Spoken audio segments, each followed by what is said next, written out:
63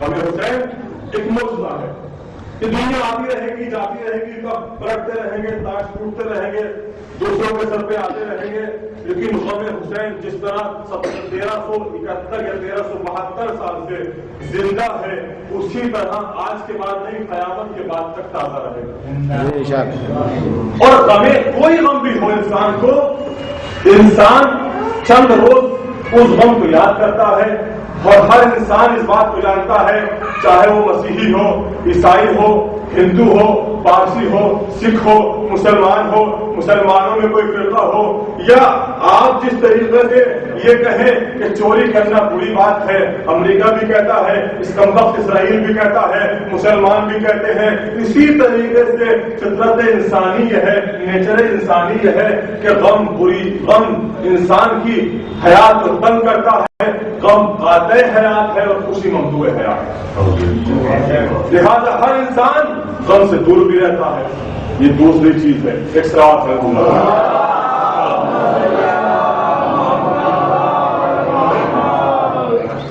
اور غم کی فطرت یہ ہے انسان کی کہ انسان اس غم کو بھول جاتا ہے. اس سنسار میں, دنیا میں سب سے بڑا غم اس ماں کو ہوتا ہے کہ جس ماں کے پاس ایک جوان بیٹا ہو, ایک شراب میں ہوا,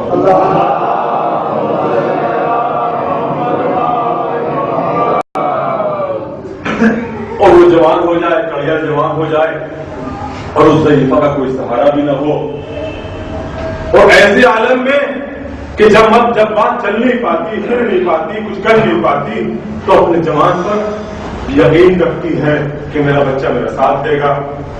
اور اس کی محبت, ماں کی محبت آپ کے سامنے ہے کہ ماں کی محبت کیا ہے کہ اگر بچے نے کلیجہ بھی نکال لیا تو ماں پھر ماں ہے, بیٹا سے چوٹ تو نہیں لگے گا گر جائے تو, لیکن اگر اس ماں کا اکلوتا بیٹا مر جائے اور اس عالم میں ماں کا کیا حال ہو.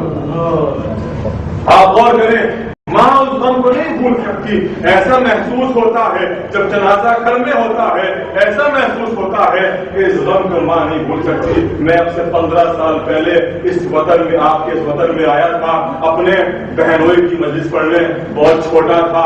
آج تک مجھے وہ غم یاد ہے مومن بھائی کا, مجھے وہ غم یاد ہے اپنی بہن کا, اپنی بہن کی ساس کا, سسر کا, ان کی بہنوں کا. اس منظر کو میں نے اپنے آنکھوں سے دیکھا تھا. 40ویں کی مجلس پڑھنے آیا تھا, لیکن کوئی غم بھی ہو وہ غم چند دن رہتا ہے, اس کے بعد غم ختم ہو جاتا ہے. جب تیجا آیا غم میں کچھ کمی آئی, 20واں آیا اور کمی آئی, 40واں آیا اور کمی آئی, اس کے بعد سال, 2 سال, 3 سال میں انسان اس غم کو بھول جاتا ہے, اس کا عادی ہو جاتا ہے. یہ فطرت انسانی ہے, یہ نیچر انسانی ہے. مگر عجیب غم ہے غم حسین. 1371 سال واقعی کربلا کو آج ہو گئے اس سال, مگر جس طرح کل باقی تھا اس طرح آج باقی ہے. انسان چاہتا یہ ہے, اس کی فطرت یہ ہے کہ خوشی کی بزم میں, خوشی کی محفل میں, خوشی کی پارٹیز میں غم کا ذکر نہ کیا جائے. فطرت انسانی ہے. اگر آپ کہیں پر جائیں اور کسی خوشی کی محفل میں, شادی میں, بیاہ میں یا کسی اور خوشی کی محفل میں کوئی تھوڑا سا رنج کی بات کرنے لگے تو لوگ کہتے ہیں برا شکر ہے, بری بات ہے, خوشی کی باتوں میں اچھا نہیں لگتا. مگر عجیب ہے یہ غم کہ جب ہم اپنی شادیاں کرتے ہیں, بیاہ کرتے ہیں, جب تک غم حسین کی سفیدہ نہ ملتا ہمیں چین نہیں پڑتا. ایک سلام پر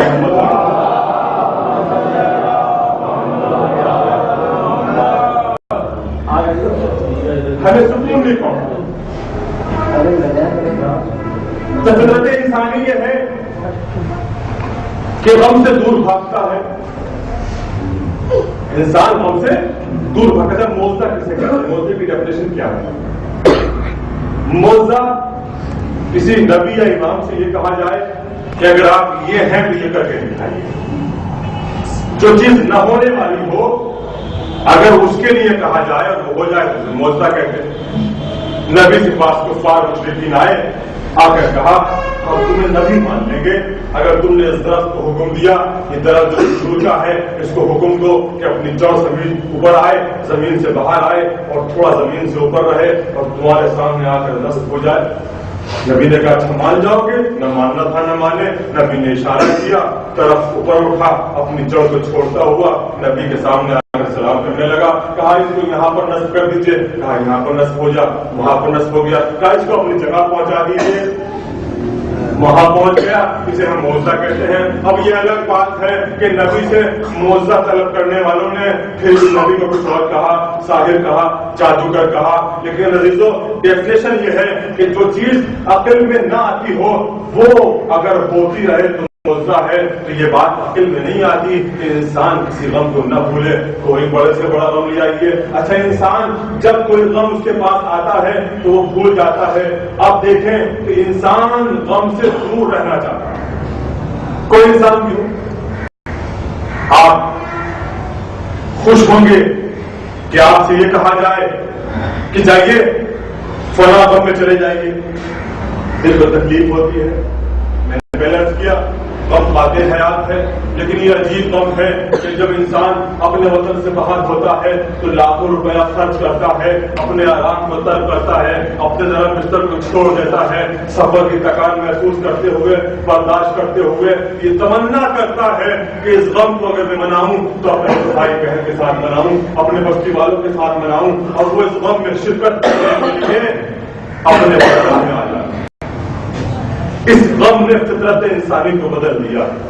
لہذا یہ معجزہ ہے. اچھا ایک نظم ہے, جب اس نظم کو ہم پہلی بار گنگنائے, پہلی بار پڑھیں تو بہت لذت آتی ہے, بہت مزہ آتا ہے. لیکن جب اسی نظم کو بار بار بار بار بار بار پڑھتے رہیں تو اس نظم میں پہلے والا مزہ نہیں آتا. اس لیے کہ اعصاب انسان یہاں تک لوگ بیٹھے ہوں گے, طبیب بیٹھے ہوں گے, پہلے والا مزہ نہیں آتا. کیوں؟ کیونکہ انسان کے اعصاب زندہ ہیں, بار بار متحرک ہونے سے تھک جاتے ہیں اور وہ لذت نہیں آتی. مگر عجیب واقعہ ہے کربلا کا. وہی واقعہ, وہی تاریخ, وہی مسائل, وہی غم, وہی بچے, وہی جوان, وہی بوڑھے. ایک ذاکر ایک بات کو کئی جگہ پڑھتا ہے مگر دل میں وہی بات اسی طرح اترتی ہے. وہی لذت, وہی غم آتا ہے جو پہلی بار سن کر آتا ہے. بس عزیزو یہ غم معجزہ جو ہے وہ ہوا ثابت غیر متغیر, وہ ثابت ہے اپنی جگہ پر اور نہ تبدیل ہونے والا غم ہے.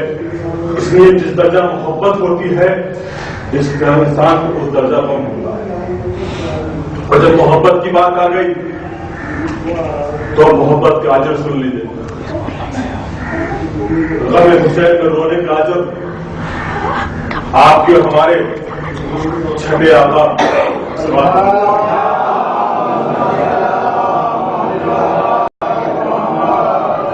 ارشاد فرماتے ہیں کہ جو اس غم حسین میں روئے, رونے جیسی شکل بنائے, رلائے, اس پر جنت واجب ہے.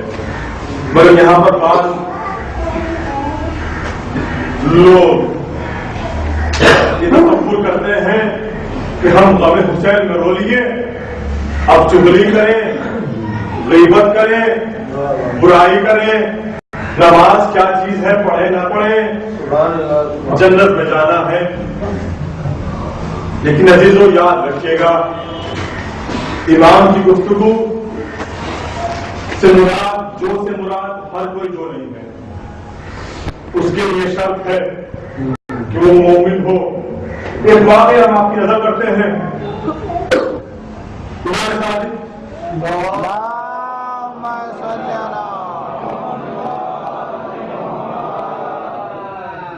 مدینہ میں موجود ہے. یمن, مصر, ملک کے شام جب 4-5 ملکوں میں تقسیم ہو گیا, جوردن, لبنان, آدھا عراق اور خود شام. یمن 4-5 ملکوں سے شیعان حیدر کرار اس غرض سے جمع ہوئے کہ جا کر چھٹے امام کی زیارت کر کے آئے, کچھ بات اور نصیحت سن کر آئے. تھے ہم جیسے بے وقوف تھے. نکلے. میں نے 2 تاریخیں دیکھی. ایک میں ہے 60,000, ایک میں ہے 60,000. اب ہو سکتا ہے عربی زبان میں زیر و زبر اور نقطے کے معنی بدل جاتے ہیں، تو سماؤن ہے یا ستون ہے، تو اس میں ہو سکتا ہے اوپر دے کے بندے. اب آپ 60,000 مان لیں یا 7,000 مان لیں، عدد کم نہیں ہے. مدینہ پہنچے یکجا ہو کر اور چند لوگ امام کے پاس پہنچے. جا کر امام سے کہا مولا ہم چند ملکوں سے لوگ آئے ہیں، اس زمانے میں 7,000 بھی ہو جانا بہت بڑی بات ہے. مولا ہم لوگ آئے ہیں، آپ کے شیعہ ہیں. تو کریم نے ایک بات کہی، کریم امام کہنے لگے مائن دی بات، میرے پاس وقت نہیں ہے. کوئی گمان کر سکتا ہے کہ نبی زادہ امام صادق اپنے چاہنے والوں کو، اپنے شیعوں کو یہ کہیں کہ وقت نہیں ہے؟ چلے گئے اور یہ کریم ان لوگوں کو کھانا پہنچاتا رہا. کھانا امام کا ہی کھایا، اور جب 7 یا 8 دن گزر گئے اور امام نے بار بار وہی لفظ دہرایا کہ میرے پاس وقت نہیں. جوانوں، بزرگوں سے تو میں صرف یاد دہانی کرا سکتا ہوں، جوانوں سے میرا خطاب ہے، امام منع کرتے رہے میرے پاس وقت نہیں ہے، میرے پاس وقت نہیں ہے. مولا آپ کے شیعہ ہیں، کہا میرے پاس وقت ہی نہیں ہے، میرے پاس وقت ہی نہیں ہے. اور جب 7-8 دن گزر گئے، اس میں ایک عاقل بھی تھا، ایک بزرگ بھی تھا. کہنے لگا یہ تو ممکن ہی نہیں کہ امام کو معلوم ہو کہ ہم دوسرے ملکوں سے آئے ہوئے ہیں، سفر کی تکان بھی ہے، ہم پریشان بھی ہیں، یہاں پر رہ بھی رہے ہیں. کوئی بات ضرور ہے جو امام سے ملاقات کرنا نہیں چاہتے. لہذا پھر کچھ لوگ جمع ہوئے، اس میں وہ عالم بزرگ بھی تھا. کہا مولا اپنے چاہنے والوں پر کچھ ناراض ہیں. کہا الان جئتم بالحق. آپ نے غور کیا، پہلے جب وہ پہنچے تھے انہوں نے کہا مولا آپ کے شیعہ آئے ہیں، مولا آپ کے شیعہ آئے ہیں. اور جب 7 دن بعد پہنچے تو وہ عالم وہ بزرگ کہنے لگا مولا آپ کے چاہنے والے نے کوئی غلطی کر دی. تو امام نے فرمایا الان جئتم بالحق، اب تم حق پر آئے ہو. کہ مولا سمجھے نہیں، آپ سب کو فلاں جگہ بلا لو، فلاں مقام پہ بلا لو. اب میں سمجھاتا ہوں. امام آئے اور آنے کے بعد ایک بڑی خطبہ ارشاد فرمایا اور کہا کہ تم نے مجھ سے یہ کہا تھا کہ مولا ہم آپ کے شیعہ آئے ہیں. جانتے ہو شیعہ کیسے ہوتے ہیں؟ جانتے ہو شیعہ کیسے ہوتے ہیں؟ اور امام نے 70 صفات شیعوں کی بتائی ہے. 70 صفات امام نے بیان فرمائی. پہلا حق بھائی کا جو میں نہیں ادا کرتا میں آپ سے کیسے کہوں. دوسرا حق بیوی کا میں نہیں ادا کرتا آپ سے کیسے کہوں. ماں کا میں نہیں ادا کرتا آپ سے کیسے کہوں. میں تو ہر بات کی چاہتا ہوں کہ آپ کے سامنے جو پیش کروں پہلے خود اس کو عمل کرتا ہوں. اور میں یقین جانیے ممبر پر بیٹھا ہوا ہوں، میری فکر کسی پر ٹانٹی کرنا نہیں ہے، میری فکر کسی کو اذیت دینا نہیں ہے. میں ثواب چاہتا ہوں، چاہتا یہ ہوں جو آپ کے سامنے بیان کروں کر اس پر عمل اگر نہ کرتا ہوں تو کرنے لگوں. اسلام نے کہا ماں کا حق دیا، پڑوسیوں کا حق دیا، کہا نہیں دیا. کہا بھائی کا حق دیا، کہا نہیں دیا. کہا اچھا ہمارا شیعہ وہ ہے جو نماز کی پابندی کرتا ہو، نماز کو کم تر نہ جانتا ہو. عزیزو ہے کوئی جو دعویٰ کر سکے کہ ہم شیعہ ہیں؟ ہے کتنے لوگ ہم میں سے ہیں کہ جو غاصب نہیں ہیں، جو ہم غصب پر مجھے 72 کی 72 صفات بیان نہیں کرنی نہ اس وقت میرے ذہن میں ہے، لیکن اس میں غاصب بھی ہے، حاسد بھی ہے. اس میں حق کسی کا ہو، ماں کا ہو، بیوی کا ہو، بھائی کا ہو، پڑوسی کا ہو. اب تو دیکھتے ہیں کہ ادھر اسلام تو یہ کہہ رہا ہے کہ اگر آپ کسی ایسے بیابان میں ہیں، کسی ایسے جنگل میں